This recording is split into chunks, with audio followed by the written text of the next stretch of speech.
முதல் விஷயம் வந்து இது பாலிசி மேக்கிங் கூட்டம், இந்த நித்தி ஆயோக் கூட்டம்ன்றதே அது வந்து திடீர்னு ஒரு மத்திய அரசுடன் ஒரு இணக்கமாக காண்பிக்கிறதாக இருக்கலாம். இல்லாட்டி ஆமா 3 ஆண்டுகள் இல்லாமல் இப்போ பிரச்சனை ஆனவொடனே இல்லாட்டி இதையும் ஒரு சாக்காக வைத்துக்கொண்டு பிரதமரை போய் சந்திப்பதாக கூட இருக்கலாம்.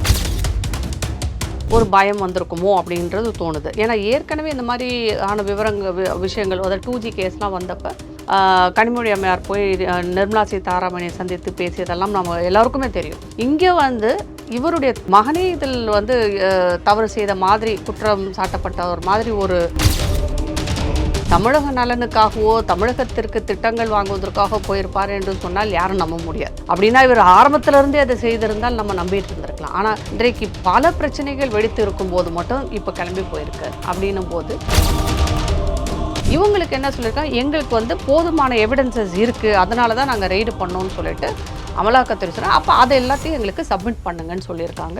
இன்னும் ஒரு வாரத்துக்குள்ளே அதை சப்மிட் பண்ண சொல்லியிருக்காங்க. இவங்க சப்மிட் பண்ணுவாங்க. பண்ணதுக்கப்புறம் தான் இதை இப்போதைக்கு அது வரைக்கும் மாற்றினா தான் நீங்கள் பண்ண முடியும். அப்படி இருக்கும்போது இந்த இவங்க கொடுத்துருக்கிற ஒவ்வொரு அந்த பில்லும் வந்து பார்த்தீங்கன்னா அரசியல் சாசனத்துக்கு எதிரானதாக இருக்கிறது என்பது தான் இப்போ உயர்நீதிமன்றத்தில் அவர் வச்சிருக்க வாதம். அதை உயர்நீதிமன்றம் ஏற்றுக்கொள்கிறது, ஆமான்னு சொல்லுது. ஏன்னா ஏற்கனவே ஒரு நடைமுறை இருக்குது, இப்படித்தான் துணைவேந்தர்களை நியமிக்க வேண்டும் என்று இருக்கும்பொழுது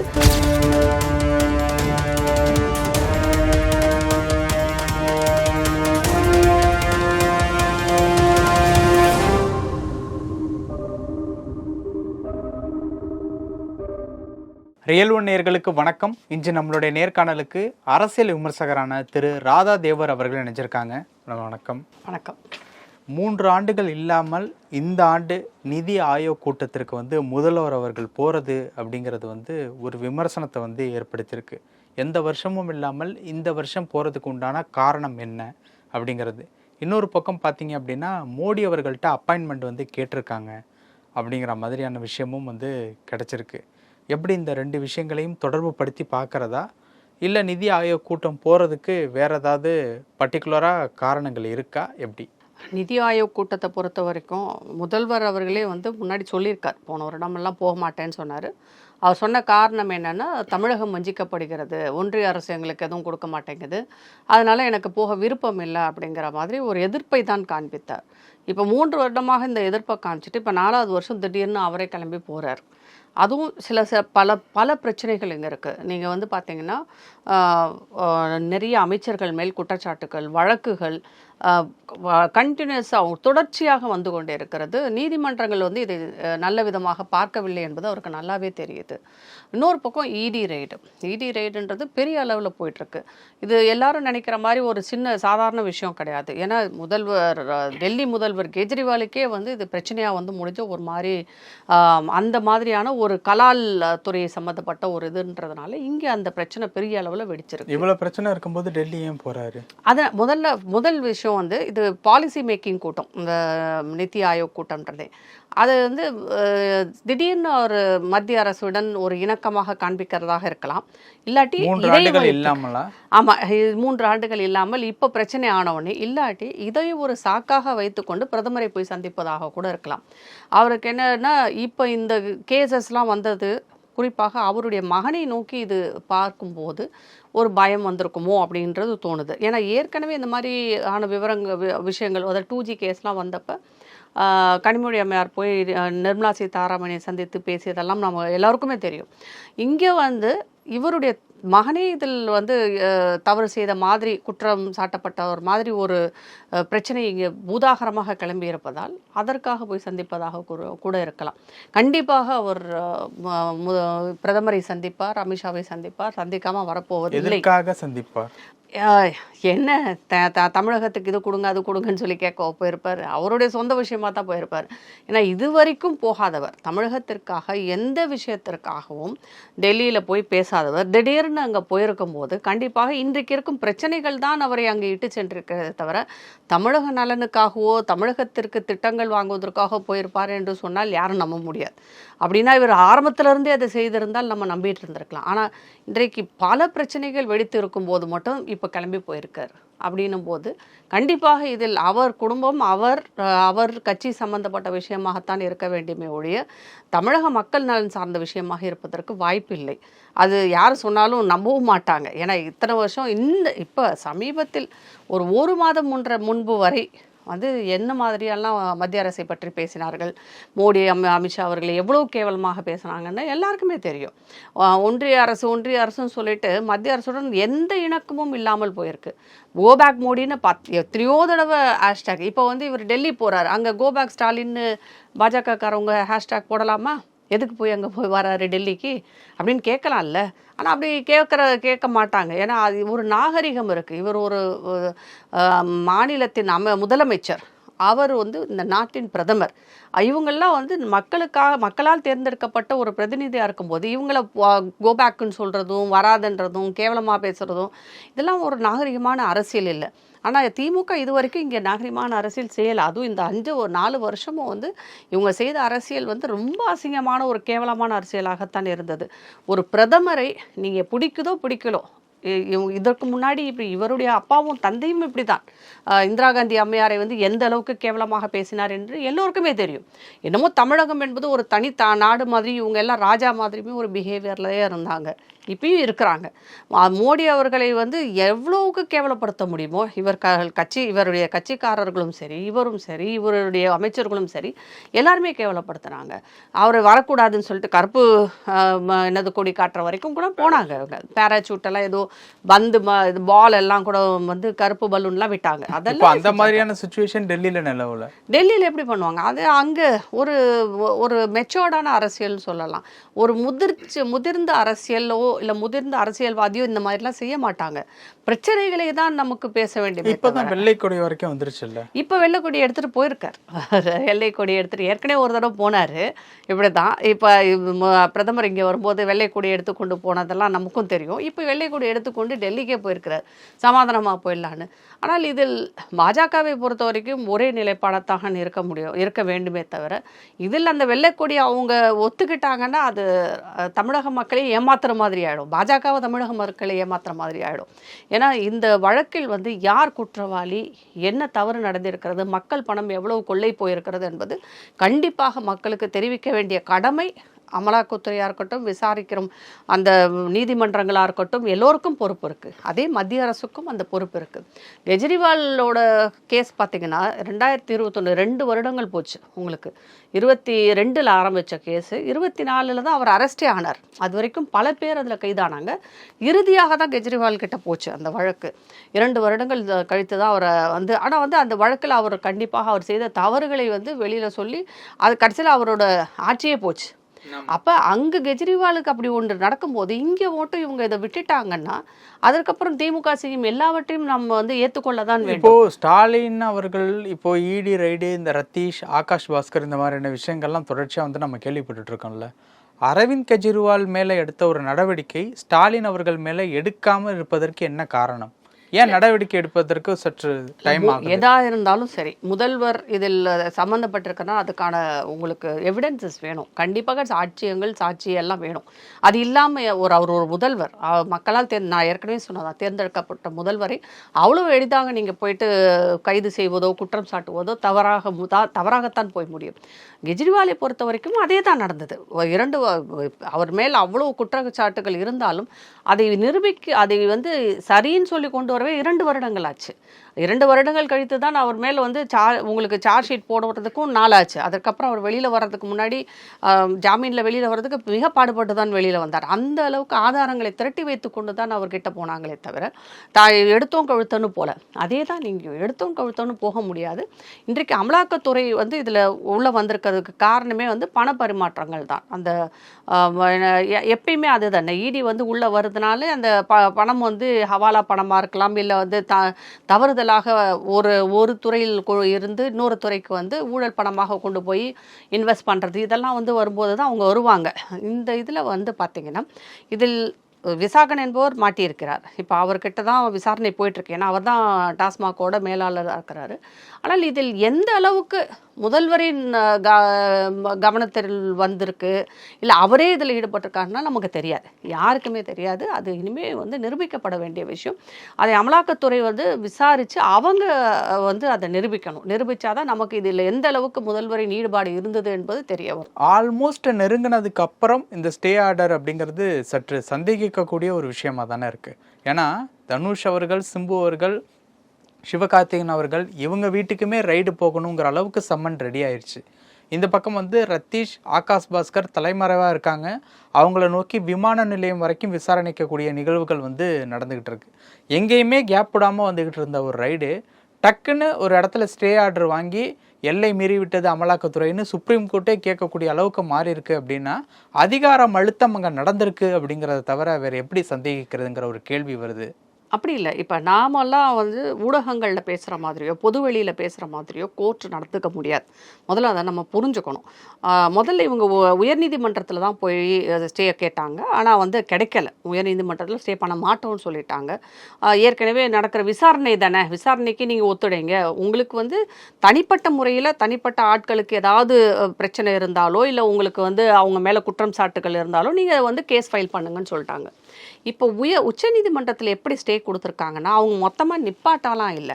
அவங்க என்ன சொல்கிறாங்க, அவங்க எதற்காக அந்த மாதிரியான ஒரு குற்றச்சாட்டை வந்து அமலாக்கத்துறை மேல் வைக்கிறாங்கன்னா, ஏற்கனவே அமலாக்கத்துறை டாஸ்மாக் என்ன கொடுத்துருக்காங்கன்னா, நாங்கள் ஏற்கனவே 51 பேர் மேல் வந்து வழக்கு பதிவு செய்திருக்கிறோம் முறைகேடுகளுக்காக. அதாவது டாஸ்மாகில் வேலை பார்த்தவங்க மேலே 51 பேர் மேல் வழக்கு பதிவு செய்திருக்கிறோம் முறைகேடுகளுக்காக. அப்படி இருக்கும்போது நாங்களே வழக்கு பதிவு செய்திருக்கும் போது எதுக்கு அமலாக்கத்துறை வந்து எங்கள் ஆஃபீஸில் வந்து ரெய்டு பண்ணுறாங்க அப்படிங்கிறது தான் அவங்களுடைய இதுவாக இருந்தது. அதனால் இது வந்து ஃபெடரலிசம்க்கு எதிரானது, அதாவது கூட்டாட்சி தத்துவத்திற்கு எதிரானது. ஒரு மாநில அரசின் கீழ் வரும் ஒரு துறையை வந்து ஒரு தனியான அமைப்பு, அமலாக்கத்துறை வந்து ஒரு தனியான அமைப்பு, அவங்க விசாரணை என்ற பேரில் எங்களை எப்படி வந்து இது பண்ண முடியும் அப்படிங்கிறது தான் அவங்களுடைய கேள்வியாக இருந்தது. உச்சநீதிமன்றம் என்ன சொல்கிறாங்க, அப்போ 51 பேர் மேல் அவங்க குற்றச்சாட்டுகள் வைத்திருக்காங்க, நீங்கள் எப்படி போய் விசாரிச்சிங்க, அந்த அலுவலகத்திற்குள் போய் நீங்கள் எப்படி செய்ய முடியும்? ஏன் அமலாக்கத்துறை இதுக்குள்ளே வந்ததுன்னா, சிபிஐ வர முடியாது. சிபிஐ ஏன்னா சிபிஐக்கு இப்போ ஒரு கட்டுப்பாடு என்ன இருக்குன்னா, மாநில அரசு அனுமதி கொடுத்தால்தான் சிபிஐ விசாரிக்க முடியும். இவங்க சிபிஐக்கு கேஸை மாற்றவும் இல்லை. அதனால் இப்போ என்ன ஆயிடுச்சு, அமலாக்கத்துறை உள்ளே வர வேண்டிய சூழ்நிலை ஆயிருக்கு. ஏன்னா 1000 கோடி ரூபாய் வந்து ஊழல் நடந்திருப்பது வந்து ஒரு விஷயத்தில் மட்டும் இல்லை, பல விஷயங்களில். இந்த 1000 கோடி ரூபாய் வந்து கான்கிரீட்டாக அவங்க சொல்கிறாங்க, அதாவது உறுதியாக சொல்லும் ஊழல். ஆனால் இதையும் தாண்டி எவ்வளோ ஊழல் நடந்திருக்கு. அதில் ஈடுபட்டவர்கள் வந்து பார்த்திங்கன்னா சினிமா துறையை சேர்ந்தவர்கள், உதயநிதி நண்பர்கள், இப்படியெல்லாம் பல விஷயங்களை சொல்கிறாங்க.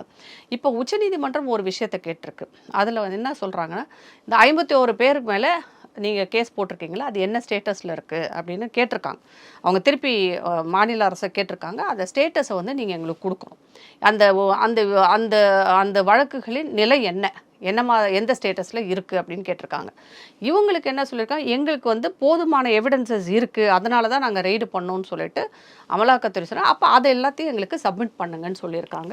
இன்னும் ஒரு வாரத்துக்குள்ளே அதை சப்மிட் பண்ண சொல்லியிருக்காங்க. இவங்க சப்மிட் பண்ணுவாங்க. பண்ணதுக்கப்புறம் தான் இதை இப்போதைக்கு அது வரைக்கும் அந்த இதை சப்மிட் பண்ணுற வரைக்கும் நாங்கள் தடை விதிக்கிறோம்.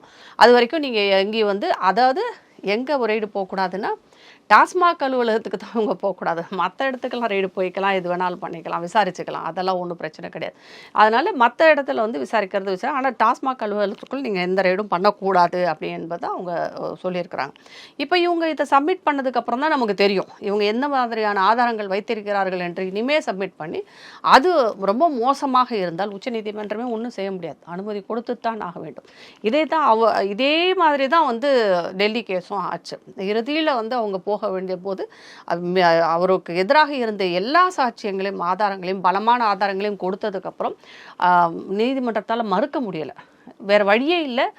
ஏன்னா அங்கேயும் வந்து அவர் 2-3 தடவை ஸ்டே கேட்டார். கெஜ்ரிவாலும் வந்து ரெய்டு பண்ணக்கூடாது என்பதற்காக எதிர்த்து எல்லாம் கேஸ் வழக்கெல்லாம் போட்டார். ஆனால் எதுவுமே நடக்கலை. இறுதியாக அவங்க வந்து கொடுக்க வேண்டிய சூழ்நிலை வந்தது. அது மாதிரி தான் இங்கேயும். இப்போதைக்கு இது இடைக்கால தடை தான். இது வந்து அப்படியே பெர்மனெண்ட்டாக தடை பண்ணிட்டாங்கலாம் சொல்ல முடியாது. இல்லாட்டி முதல்வர் அவர்கள் கிளம்பி அங்கே போயிருக்கவே மாட்டாங்க. இந்த விஷயங்கள் ரிலேட்டபிளாக தான் இந்த சந்திப்புகள் நடக்கும்ட்டு சொல்ல வர்றீங்களா? இருக்கும், கண்டிப்பாக இருக்கும். இல்லாட்டி அவர் முதல்வர் எதுக்கு அங்கே போக மீட்டிங்க்கு தானே சொல்லப்படுது. அது தனியாக அந்த மீட்டிங், அதுதான் சொல்றேன். இத்தனை வருடங்களாக போகாதவர் இன்றைக்கு எதுக்கு போறாரு? அடுத்த வருஷம் ஆட்சி முடிய போகுது. ஆட்சி முடியும்னா ஆட்சி ஆரம்பிக்கிறதப்போ வந்து திட்டங்களுக்காக போயிருந்தா பரவாயில்ல. முடிகிற போது போய் இவர் என்ன பண்ண போறாரு? எப்பயாவது போலாம் அப்படிங்கிற மாதிரியான இப்ப போனாலும் அடுத்தது இவர்தான் முதல்வர் என்பது என்ன நிச்சயம் சொல்ல முடியாது இல்லையா? அதனால இது அவர் செல்வது வந்து சந்தேகத்திற்கிடமா இருந்தது. கண்டிப்பாக தமிழகத்திற்கு நலனுக்காக சென்றார்னு சொன்னது அவங்களே நம்ப மாட்டாங்க. திமுக அவங்களே நம்ப மாட்டாங்க. இது எதற்காக போகிறார் என்று எல்லோருக்குமே தெரியும். இது எப்படி மத்திய அரசு எடுத்து செல்கிறது என்பதை பொறுத்து தான் மத்திய அரசின் மேல் நம்மளுடைய நம்பிக்கையும் இருக்க போகிறது. அவங்க இதையும் லேசில் விட்டுட்டாங்கன்னா அப்புறம் மக்களுக்கு வந்து மத்திய அரசின் மேல் ஒரு நம்பிக்கை போய்விடும். அது போக ஏற்கனவே திமுக என்ன சொல்லிட்டு இருக்காங்க, எங்களுடைய கட்சிக்காரர்கள் யாரும் இது வரைக்கும் ஊழலில் தண்டிக்கப்படவில்லை அப்படிங்கிறது தான் அவங்களுடைய கூற்று. அது உண்மையும் கூட. இது வரைக்கும் அவங்களுக்கு எந்த பெருசாக தண்டனை எதுவுமே வந்தது கிடையாது. அந்த அளவுக்கு அவங்க இருப்பாங்க. எவ்வளோ பெரிய வக்கீலை வச்சு வேணாலும் அவங்க வெளியில் வந்துடுவாங்க. கேஸ் ஒன்றும் இல்லாமல் படி. இந்த டாஸ்மாக் வழக்கிலே பார்த்தீங்கன்னா உச்சநீதிமன்றத்துக்கும் உயர்நீதிமன்றத்திற்கும் எத்தனை தடவை போயிருக்கிறாங்க. உச்சநீதிமன்றத்தில் வழக்காடும் வக்கீல்கள் கபில் சிபல் எல்லாருமே வந்து பெரிய வக்கீல்கள். ஒரு நாளைக்கு வந்து 30 லட்சம் 20 லட்சம் வாங்குறவங்க. பெரிய வழக்கறிஞர்களை வைத்து தான் வாதாடி கொண்டிருக்கிறார்கள். அந்த அளவுக்கு இன்னும் சொல்லப்போனால் இந்த காசெல்லாம் யார் கொடுக்குறான்னு தெரியல. தமிழக மக்களின் பணம் எல்லாம் அந்த வழக்குகளுக்கு தான் போயிட்டுருக்கு. கவர்னர் எடுத்து உயர்நீதிமன்றத்தில் வழக்கு, அப்புறம் உச்சநீதிமன்றத்தில் வழக்கு, டாஸ்மாக் உயர்நீதிமன்றத்தில் வழக்கு, உச்சநீதிமன்றத்தில் வழக்கு. ஒவ்வொரு துறையை எடுத்துக்கிட்டாலும் வழக்குகளாகத்தான் இருக்கிறது. அது உயர்நீதிமன்றத்தில் உச்சநீதிமன்றத்தில். அதை இவர்கள் குடும்பம் சார்ந்த அமைச்சர்கள் சார்ந்த அந்த வழக்குகளுக்கு பார்த்தீங்கன்னா பெரிய பெரிய லாயர்ஸ் எல்லாம் வந்து ஒரு நாளைக்கு 30 லட்சம் 40 லட்சம் வாங்குற லாயர்ஸ் தான் வந்து அதில் ஆஜராகிறாங்க. அந்த மாதிரி வழக்கறிஞர்களை வைப்பதற்கு எங்கேருந்து பணம் வருது? மக்கள் பணத்தை தான் எடுத்து கொடுக்குறாங்க. இது மக்கள் வந்து நம்ம செய்யாத ஒரு தப்புக்காக, அவங்க செய்த தப்புக்காக நாம் வந்து இங்கே பணம் கட்டிகிட்டு இருக்கிறோங்க வக்கீல்களுக்கு. இதுதான் உண்மை. வர்ற மே 26ஆம் தேதி துணைவேந்தர்கள் நியமனம் தொடர்பாக விசாரணை வந்து நடக்குது சென்னை ஹைகோர்ட் ரிலேட்டபிளான அந்த கேஸில்.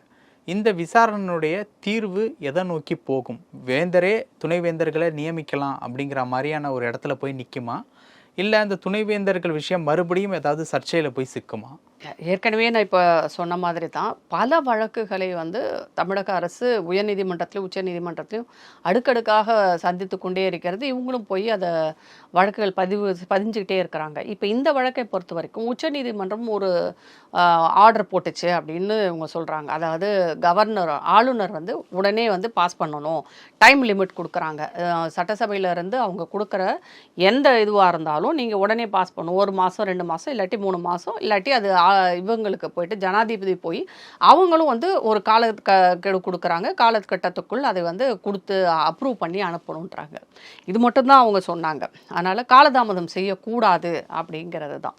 மற்றபடி ஒவ்வொரு இதுக்குள்ளேயும் போயிட்டு அவங்க கொடுத்த அந்த 13ன்னு நினைக்கிறேன், அந்த ஒவ்வொரு இதையும் வந்து என்னன்றதை வந்து அவங்க பற்றி பேசவே இல்லை. இந்த அரசு கொடுத்த என்னென்ன மாற்றங்கள் என்னென்னலாம் கொடுத்துருந்தாங்கன்றதை பற்றி அவங்க எதுவுமே பேசலாம். அந்த பில்ஸ் பற்றி எதுவுமே இங்கே வரலை. ஆனால் இப்போ உயர்நீதிமன்றத்தில் என்ன இருக்குன்னா, திருநெல்வேலியை சேர்ந்த ஒரு பாஜகவை சேர்ந்த ஒருத்தர் தான் வந்து இதை வழக்கே போட்டிருக்கிறார். அவர் என்ன சொல்லியிருக்கிறாரு, இந்த பில்ஸில் வந்து ஒரு பில்லு வந்து துணைவேந்தர்களை நியமிப்பது அரசே நியமிக்கும், அவர்கள் வந்து ஆளுநருக்கு எந்த பங்கு இல்லைன்ற மாதிரி இருக்குது, இது வந்து அரசியல் சாசனத்துக்கு எதிரானது அப்படின்னு சொல்லிட்டு கேட்டிருக்கார். அவர் வந்து அந்த உச்சநீதிமன்ற தீர்ப்பை வந்து இங்கே கோட் பண்ணவே இல்லை. அவர் வந்து முழுக்க இந்த இதை தான் கோட் பண்ணி பேசுகிறாரு. இப்போ நம்மளும் அதை தான் சொல்லணும். இது ஏற்கனவே நான் பலமுறை சொல்லியிருக்கேன். யூஜிசியோட கிராண்ட் வந்து ஒவ்வொரு யூனிவர்சிட்டிக்கும் வருது. இவங்க எல்லாமே யூஜிசி அப்ரூவ்டு யூனிவர்சிட்டிஸாக தான் இருக்கிறாங்க. அப்படி இருக்கும்போது யூஜிசி என்பது மத்திய அரசிற்கு கீழ் வரும் அந்த கல்வித்துறைக்கு கீழே வர்ற ஒரு அமைப்பு, உயர்கல்வித்துறைக்கு வந்து பார்த்துக்கிறதுக்கான ஒரு அமைப்பு, ஒரு துறைன்னு கூட வச்சுக்கலாம். இப்போ அவர்கள் கிராண்ட், அதாவது பணம் கொடுக்கும்போது, உதவி செய்யும்போது, பண உதவி செய்யும்போது அங்கே நியமிக்கப்படும் துணைவேந்தரை, அந்த குழு துணைவேந்தரை நியமிக்கப்படும் குழுவில் ஒருத்தர் யூஜிசியை சேர்ந்தவராக இருக்கணும் அப்படிங்கிறது தான் வந்து ஆளுநரின் வாதமாக இருக்கிறது. ஆனால் இவங்க அது இருக்கக்கூடாது, எல்லாமே நாங்கள் தான் செய்வோம் போது அது எப்படி உங்களுக்கு அரசியல் சாசனத்துக்கு எதிராக இருக்கும் இல்லையா? இன்னொன்று, ஆளுநருக்கு என்று சில அதிகாரங்களை வந்து அரசியல் சாசனம் கொடுத்துருக்கு. அப்படி இருக்கும்போது அந்த அரசியல் சாசனத்தில் கொடுக்கப்பட்டிருக்கும் அதிகாரத்திற்கு எதிராக எந்த அரசும் செயல்பட முடியாது. அப்படி இல்லாத்தையும் அந்த சாசனத்தில் இருக்கிற அந்த செக்ஷனையும் நீங்கள் மாற்றி ஆகணும். மாற்றினா தான் நீங்கள் பண்ண முடியும். அப்படி இருக்கும்போது இவங்க கொடுத்துருக்கிற ஒவ்வொரு அந்த பில்லும் வந்து பார்த்தீங்கன்னா அரசியல் சாசனத்துக்கு எதிரானதாக இருக்கிறது என்பது தான் இப்போ உயர்நீதிமன்றத்தில் அவர் வச்சிருக்க வாதம். அதை உயர்நீதிமன்றம் ஏற்றுக்கொள்கிறது, ஆமான்னு சொல்லுது. ஏன்னா ஏற்கனவே ஒரு நடைமுறை இருக்குது, இப்படித்தான் துணைவேந்தர்களை நியமிக்க வேண்டும் என்று இருக்கும்பொழுது அதை மாற்றி நீங்கள் ஒன்று கொண்டு வரும்போது அது அரசியல் சாசனத்துக்கு எதிரானது இல்லையா? அப்போ யூஜிசிக்கு என்று கொடுக்கப்பட்டும் அதிகாரத்தை மீறுவதாக இல்லையா அப்படின்னு என்பது தான் அவங்க சொல்கிறாங்க. அதனால் என்ன பண்ணுறாங்க, இந்த பில்லை பாஸ் பண்ணிட்டோன்னு சொல்கிறாங்க இல்லையா, உடனே பாஸ் பண்ணதாக உச்சநீதிமன்றம் அதை வந்து அவங்க நிறுத்தி வைக்கிறாங்க. இதற்கான விளக்கம் எங்களுக்கு வேண்டும். இப்போ இதில் இந்த வழக்குகள் எல்லாத்தையும் நீங்கள் பார்த்தீங்கன்னா இவங்க உயர்நீதிமன்றம் போவாங்க, அங்கேருந்து இங்கே எதுவும் கிடைக்கல உச்சநீதிமன்றம் போவாங்க, அங்கே எதுவும் கிடைக்கல இங்கே வருவாங்க. இப்படி வழக்குகளாகத்தான் போய் கொண்டிருக்கிறது. இங்கே ஆட்சி நடக்குதோ இல்லையோ நிறைய இந்த மாதிரியான ட்ராமா தான் நடந்துட்டு இருக்குது. இந்த வழக்குகளுக்கு எவ்வளவு செலவு செஞ்சுருந்தாங்கன்னு நம்ம பார்க்க வேண்டியது இருக்குது. ஏன்னா ஒவ்வொரு வக்கீலுக்கும் இவங்க பணம் கொடுத்துருக்காங்க. எல்லாரும் வந்து பெரிய பெரிய வக்கீல்கள் ஆஜராகிருக்கிறாங்க. அவங்களுக்கெல்லாம் எவ்வளோ பணம் கொடுத்தாங்க, என்ன செஞ்சாங்க என்ற கணக்கு வழக்கே இல்லாமல் போய் கொண்டு இருக்குது. இது தமிழக அரசை தமிழகத்திற்கு நல்லது செய்வதை விட இவங்களுக்கு தான், கட்சிக்காக தான் இவங்க வந்து இங்கே ஆட்சி நடத்திக்கிட்டு இருக்காங்களே தவிர மக்களுக்காக ஆட்சி நடத்துவது மாதிரி தெரியவில்லை. மக்களுக்காக ஆட்சி நடத்தும் போது இந்த மாதிரியான விஷயங்கள்லாம் தேவையில்லை. எது நல்லதோ எது சரியோ அதை மட்டும் செஞ்சுட்டு போயிட்டு இருப்பாங்க. ஆனால் இங்கே அப்படி அல்ல. தங்களை காப்பாற்றிக் கொள்ளவும் தங்கள் கட்சிக்காகவும் மட்டுமே இவர்கள் இந்த மாதிரியான வழக்குகளை எல்லாம் நீதிமன்றங்களில் கொண்டு போய் வைத்துக்கொண்டு வாதாடி கொண்டிருக்கிறார்கள். ஆட்சியை வந்து நடத்துவது மாதிரி தெரியவில்லை. ஓகே, பல விஷயங்கள் பகிர்ந்துக்கிட்டீங்க. நேரத்துக்கு ரொம்ப நன்றி மேடம். நன்றி.